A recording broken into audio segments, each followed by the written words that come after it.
সবাইকে রমজান মোবারক। আমরা এই রমজান মাসে 5 ওয়াক্ত নামাজ পড়ব, কোরআন তেলাওয়াত করব, বেশি বেশি করে আমল করব। আসসালামু আলাইকুম এভরিওয়ান, আপনারা সবাই কেমন আছেন? আশা করি ভালো আছেন। আমিও আল্লাহর অশেষ রহমতে ভালো আছি।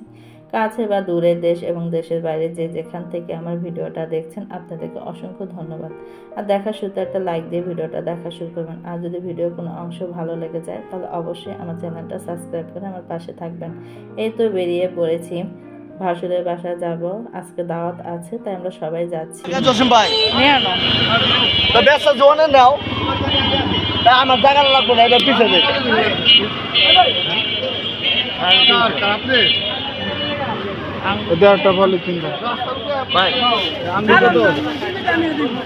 জসিম ভাই রাস্তার মধ্যে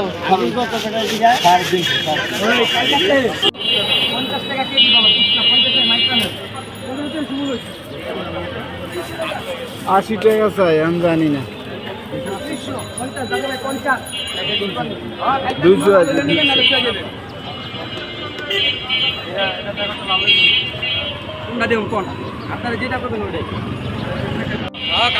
জসিম ভাই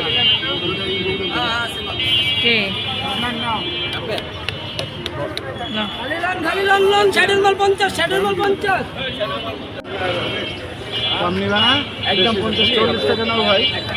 আপনি পিস চাইলে পিস নিতে পারবেন, কেজি চাইলে কেজি, আপনি যেভাবে ভালো টাকা বলতে কেমন। আমার কপাল ভালো না, 1000 টাকাতে কিনলে তরমুজ ভালো হয় না, এই জন্য বুঝা কিনতে হবে। আমাদের মতো এরকম সেল কেউ দিব না, এরকম অফার কেউ দেয় না, এখন কেউ দিবে না। ওরা শোনে কেজি বেচা দেবে না, 1 কেজি বেচা দিব না। সাদা হইলো চিনি বললা না, আদা বলে আপনার নাও নাও। আর আইটা দিয়ে দিচ্ছি, হ্যাঁ, একটা সেগুলো পরে আরেক সমস্যা আছে। তা আপনারা তো দেখলেনই, কিছু ফল কিনে নিয়ে এখন কিন্তু আমরা সিএনজিতে উঠে গিয়েছি। এখন চলে যাচ্ছি। আমাদের বাসা থেকে বেশি দূর না, সামনেই। 10 টাকা মনে করেন সিএনজি ভাড়া। তারপরেও সন্ধ্যা হয়ে যাচ্ছে, যেহেতু বিকেলটা প্রায় শেষের দিকে, একটু পরেই মাগরিবের আজান দিয়ে দেবে, তাই আমরা সিএনজিতে করে যাচ্ছি। অতএব আমরা চলে গিয়েছিলাম কিন্তু তাড়াতাড়ি। আমরা তো মনে করেছিলাম যে দেরি হয়ে যাবে, তাই তাড়াতাড়ি করে সিএনজিটা নিয়েছি। পরে দিয়ে দেখছি যে না, অনেক টাইম আছে। তো এখানে দেখেন আমরা আসরের নামাজটা পড়ে সাথে সাথেই বেরিয়ে পড়েছি। আর আমাদের এখানে দেখেন এই ফুডের মার্কেট থেকে সব শ্রেণীর মানুষ কিন্তু আসে এই ফুডের থেকে কেনাকাটা করার জন্য। আর এখন তো মনে করেন যে সন্ধ্যার সময়, এই কারণে কিন্তু অনেক জিনিসপত্র কম বসেছে।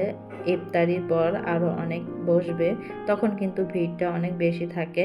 আর আমরা কিন্তু এসে পড়লাম, বেশি সময় লাগে না, মনে করেন 5-7 মিনিটের রাস্তা, তাই এসে পড়েছি আলহামদুলিল্লাহ খুব সুন্দরভাবে। আর এসেই মনে করেন যে ঘরে ঢুকেই ছাদে এসে পড়লাম, কারণ সময় যেহেতু আছে একটু ঘোরাফেরা করি। আর আমার এই জায়ের বাসায় এসেছি, আর যাদের কিন্তু নিজের বাড়ি, তাই আমাদের মানে দেখাচ্ছিল যে কি কি আমার ভাসুর গাছ লাগিয়েছিল। এই তো পেয়ারা গাছ লাগিয়েছে, তারপর বেগুন গাছ লাগিয়েছে, মানে বিভিন্ন রকমের গাছ লাগিয়েছে, তা সেগুলোই দেখছিলাম। আর দেখেন মাশাল্লাহ, ছোট একটা গাছে কত মানে ফুল ধরেছে, মানে কলি আসছে, এগুলোতে পেয়ারা হবে। মানে দেখে তো খুবই ভালো লাগছিল। আর ছাদ থাকলে কিন্তু মন মতো মানে গাছপালা লাগানো যায়। আর এই সাইডের ভিউটা এত সুন্দর, কি বলবো, মানে দেখছিলাম খুবই ভালো লাগছিল। আমার যা কিন্তু একটা একটা করে সব গাছই দেখাচ্ছিল যে দেখো এই গাছেও ফুল আসছে, মানে সবগুলো মানে দেখাচ্ছিল যে এগুলো তোমার ভাইয়া লাগিয়েছে। তো আমার ভাসুর মানে এই বেগুন গাছটা লাগিয়েছে, তারপর পেয়ারা গাছটা লাগিয়েছে। এ তো দেখেন বেগুনও হয়ে আছে, আরো বেগুন নাকি নিয়ে তারা খেয়েছে। নিজের ছাদ যদি থাকে তাহলে মনে করেন মন মতো সব গাছপালা লাগানো যায়, আর দেখতেও কিন্তু ভালো লাগে। আর এখানে দেখেন এত সুন্দর ভিউ, কি বলবো, আমার এই জায়দের বাসা আসলে আমি বিশেষ করে ছাদে আসি এই ভিউটা দেখার জন্য। মানে সচরাচর ঢাকা শহরে কিন্তু এরকম দৃশ্য দেখা যায় না, এখানে আসলে দেখা যায়। দেখেন আশেপাশে দিয়ে এত বড় বড় বিল্ডিং, তারপরও কিন্তু গ্রামের একটু ছোঁয়া পাওয়া যায় এই সাইডটা দিয়ে, কারণ এই পুকুরটা আছে। আর এই পুকুরটা কিন্তু আজকে না, অনেক বছর ধরে আমার যখন বিয়ে হয়েছিল, আমার মানে জায়েরা এখানে কিন্তু মাছ চাষ করতো, সেখান থেকে আমি অনেক মাছ খেয়েছি এই পুকুরের।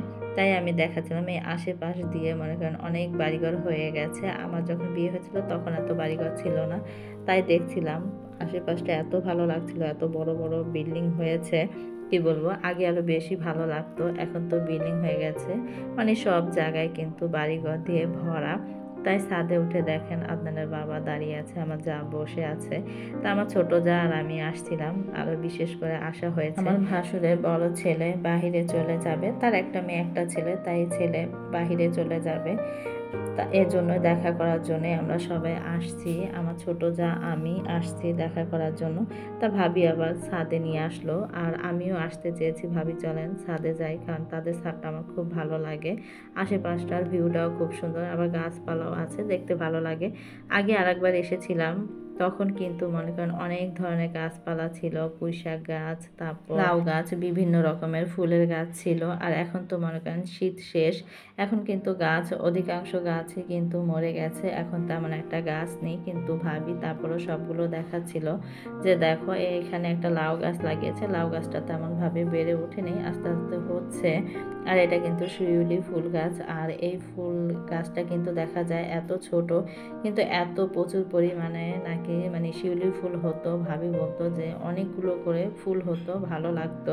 তোমরা তো তখন আসোনি, তাই এগুলো সব দেখছিলাম এক এক করে সব জায়গায়। তা ভাবির এখান থেকেও আমি কিছু গাছ নিয়েছি, কারণ আমার বারান্দা গাছ লাগালে কিন্তু গাছ হতে চায় না, এই কারণে ভাবি দেখেন আমি বলছিলাম যে এখন কি করব, মানে বিভিন্ন রকমের পাতাবাহারের গাছগুলো লাগাবো, দেখি হয় কি না, কারণ ফুল গাছ নিলে মরে যায়। তারপর আবার একটা মরিচ গাছও কিছুদিন আগে নিয়েছি, মানে আমার রাশি খারাপ। মরিচ গাছের পাতাগুলোর ভিতরে দেখি পোকা হয়ে আছে, মানে পোকার মতো কিরকম জানি, মানে গাছ পাতাগুলো কুকড়া কুকড়া হয়ে ঝরে ঝরে পড়ে যাচ্ছে, কিন্তু মরিচের জায়গায় মরিচ আছে, অনেক পাতা পড়ে গেছে, পাতার পড়ার কারণে মরিচগুলো মানে আরো বেশি দেখা যায়।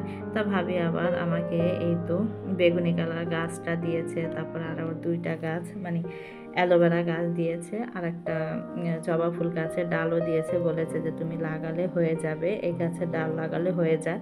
তাই আমি ওখান থেকে নিয়ে আসছি। আর এখানে দেখেন আমার ছোট যা আদনানের আব্বু মানে বসে আছে, বসে বসে তারপর আমার মেজদার সাথে কথা বলছিল, তা আমি একটু তাদের সাথে একটু মানে ক্যামেরায় বন্দি করলাম সবাই একসাথে। আর এখানে দেখেন এই তো মেন রাস্তা, আর আশেপাশ দিয়ে কি বলবো, মানে বাড়িঘরের অবস্থা তো দেখতেই পাচ্ছেন, ঢাকা শহরে বাড়িঘরের কি অবস্থা। আগে কিন্তু এর সামনের জায়গাটা কিন্তু খালি ছিল, বাড়িঘর ছিল না, পুষ্কুনির মতো ছিল, এই জায়গাটা ভরাট করে টিন সেট করে ভাড়া দিয়ে দিয়েছে। আর এখানে এত বড় বড় এক একটা অ্যাপার্টমেন্ট হয়েছে, আর দেখতে কিন্তু খুবই ভালো লাগছিল।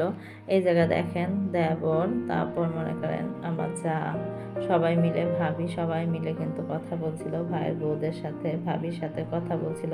আমরা কিন্তু এরকম একটা মনে করেন আমাদের বর্নিং, মানে আমরা খুব ফ্রিলি ভাবে চলাফেরা করি, খুব ভালো লাগে আমার কাছে, মানে কারো ভেতরে কোনো নেই। এখানে কিন্তু ভাসু, তারপর আমার ছোট যা সবাই কিন্তু এখানে বসে আছে, আমিও এখানে আছি, আমার বড় যা, সবাই মিলে এখানে কথা বলছিল বিভিন্ন রকমের। তা ছাদ থেকে নেমে এসে পড়লাম কিছু গাছ নিয়ে, এই তো দেখেন এখানে অ্যালোভেরা গাছ নিয়ে এসেছি, তারপরে এই তো এটাকে কি গাছ বলে তা আমি বলতে পারলাম না, এটাকে বেগুনি কালার এই গাছটা নিয়ে আসছি, আর সাথে জবা ফুল গাছের একটা গাছ নিয়ে আসছি এগুলো। আর আমার ছোট যা বাসা থেকে আসার সময় এত দেখেন পায়েস রান্না করে এনেছে, এত প্রচুর পরিমাণে বাদাম দিয়েছে আর এত দুধ দিয়েছে, কি বলবো, মাশাআল্লাহ অনেক মজা হয়েছে। আদনানের বাবা খেয়েছে, আমি খাইনি, কিন্তু দেখতেই অনেক লোভনীয় লাগছিল। তা আদনানের বাবা বলল যে অনেক মজা হয়েছে, তাই আদনানের বাবাকে দিচ্ছিল, কারণ আদনানের বাবা তেল জাতীয় জিনিস যেহেতু বেশি খাবে না, তাই পায়েসটাই দিচ্ছিল। আর পায়েসটা খুবই মজা হয়েছে আদনানের বাবা বলেছে, কারণ আমার খাওয়া হয়নি। ইফতারি করার পর কিন্তু তেমন কিছু খেতে ইচ্ছে করে না, তাই দেখেন যা আবার বললো যে ভাইকে দেই, ভাই খাবে না। তারপর আমরা সবাই মিলে বসে পড়লাম, এখন মাগরিবের আজান দিয়ে দেবে, তাই সবাই ইফতারি করার জন্য বসছিলাম। এখানে আমার ছোট দেবর, আমার ভাসুর, তারপর আমার ভাসুরের ছেলে, সবাই একসাথে এই তো দেখেন বসে আছে। এখন সবাই একসাথে বসে আমরা আমার এখানে ইফতারিটা করে নিব। তা আমাদের ইফতারি করা হয়ে গেছে। তা আমি আবার ঘুরে ঘুরে একটু দেখছিলাম, আদনানের বাবা আবার নামাজ পড়ছিল।